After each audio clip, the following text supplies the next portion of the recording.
ఆసిఫాబాద్ జిల్లా మహగాంలోని ఆశ్రమ పాఠశాలలో ఇద్దరు విద్యార్థులు చనిపోవడం చర్చనీయాంశంగా మారింది. వారం వ్యవధిలో ఇద్దరు చనిపోయిన ఐటీడీ అధికారులు పట్టించుకోలేదు. తాజాగా 9వ తరగతి విద్యార్థి 2 రోజులు జ్వరంతో బాధపడుతూ చనిపోయింది. పాఠశాల సిబ్బంది పట్టించుకోకపోవడంతో విద్యార్థి చనిపోయిందని జైనూరు ప్రభుత్వ ఆసుపత్రి ముందు ఆదివాసీ సంఘాలు ధర్నాకు దిగాయి. విద్యార్థి కుటుంబానికి 10 లక్షల ఎక్స్గ్రేషియా ప్రకటించాలని డిమాండ్ చేశారు.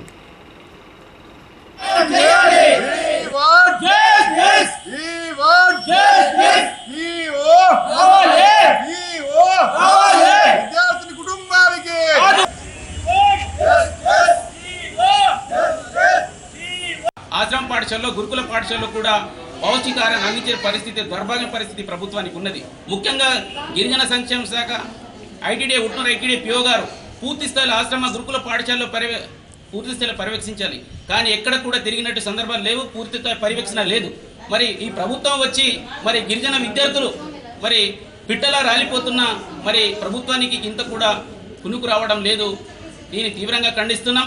వెంటనే రాష్ట్రంలో ఎక్కడ ఏ మూలని చూసినా ముఖ్యంగా ఆదిలాబాద్ ఉమ్మడి జిల్లా కుమ్రంభీం జిల్లాలో మరి ఆశ్రమ పాఠశాలలో మళ్ళీ మా విద్యార్థులను మరి తల్లిదండ్రులు అక్కడ పంపించలేని దౌర్భాగ్య పరిస్థితి, భయపడే పరిస్థితి వచ్చింది. కాబట్టి వెంటనే ఆ కుటుంబానికి 10 లక్షలతో పాటు వారే ఇప్పుడు ఏదైతే కోట్నగ గంగుబాయ్ అని మరి మహాబావుకు చెందినటువంటి ఆశ్రమ పాఠశాల విద్యార్థిని మరి అకారణంగా మృతి చెందడం జరిగింది.